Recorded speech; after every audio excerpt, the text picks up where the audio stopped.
பீகாரில் தேசிய ஜனநாயக கூட்டணி மிகப்பெரிய இமாலய வெற்றியை பெற்றிருக்கிறது. அடுத்த வெற்றி தமிழகத்தில் இதே போன்றதொரு இமாலய வெற்றியை தேசிய ஜனநாயக கூட்டணி பெறும் என்பதில் எந்த சந்தேகமும் இல்லை. மக்கள் முடிவு செய்திருக்கிறார்கள். திமுகவினுடைய இந்த கொடூரமான இந்த பேய் ஆட்சியில் எல்லா தரப்பு மக்களும் தமிழகத்தில் பாதிக்கப்பட்டிருக்கிறார்கள். போதைப்பொருள் பரவல், பெண்களுக்கு எதிரான வன்முறைகள், சட்டம் ஒழுங்கு சீர்குலைவுகள் என்று மக்கள் மிகப்பெரிய அளவில் பாதித்து கொண்டிருக்கிறார்கள். அந்த விதத்தில் மக்களுக்கு ஒரு மிகப்பெரிய ஒரு நம்பிக்கையாக தேசிய ஜனநாயக கூட்டணி இந்த தேதியில் திகழ்ந்து கொண்டிருக்கிறது. இதே போன்றதொரு ஒரு இமாலய வெற்றியோடு பாரதிய ஜனதா கட்சி 2026 தமிழக தேர்தல் வெற்றியையும் கொண்டாடுவோம். பக்கத்தில் பண்ருட்டியில்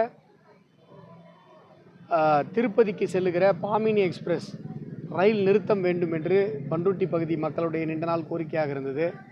அந்த கோரிக்கையை ஒட்டி சில தினங்களுக்கு முன்பாக மத்திய ரயில்வே அமைச்சர் மாண்புமிகு அஸ்வினி வைஷ்ணவ் அவர்களிடம் நான் அலைபேசியில் தொடர்பு கொண்டு பேசினேன்.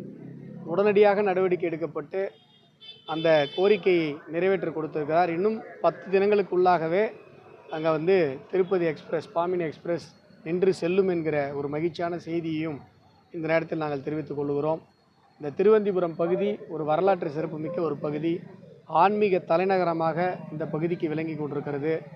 இந்த திருவந்திபுரம் பகுதியிலே இன்றைக்கு மக்களோடு இணைந்து மக்களுக்கு இனிப்பு வழங்கி இன்றைக்கு பாஜகவினர் நாங்கள் பீகார் தேர்தல் வெற்றியை கொண்டாடி இருக்கிறோம்.